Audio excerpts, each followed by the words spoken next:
महीने के लिए आपकी ज़कात अदा होगी, 6 महीने के लिए आपको मेरी तरफ से इजाज़त है कि आप सूरह फातिहा पढ़ सकते हैं। भाई तुम कौन होते हो इजाज़त देने वाले? अल्लाह ने ये कोई सूरह फातिहा तुम्हारा कॉपीराइट नहीं है कि तुम जो है ना बिजली और गैस के बिलों की तरह तुमने और मोबाइल फ़ोन की तरह कि जिसने अपना पैकेज लगा लिया तो वो पैकेज जब तक ख़त्म नहीं हुआ, महीने तक 1.5 महीने तक वो इस्तेमाल करता है, उसके बाद वो पैकेज ख़त्म हो जाता है।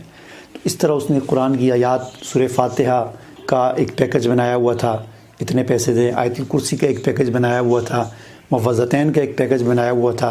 इस तरह मुख्तलिफ उसने पैकेज बनाए हुए थे। तो ये तरीका अब कहाँ से आया? ना अल्लाह ने बताया, ना अल्लाह के रसूल ने बताया। तो अर्ज़ करने का मकसद ये कि जितने शैतान आमिल हैं उतने तरीके, हर शैतान आमिल अपने तरफ से एक तरीका ईजाद करता है, एक ढोंग बनाता है, एक मनगढ़ंत बात बनाता है। जिस चीज़ का कोई सबूत नहीं होता ना वो किसी एक जगह पर ठहरती नहीं, कभी इधर कभी उधर। तो दीन जो होता है ना वो मजबूत होता है, दीनन क़य्यिमन।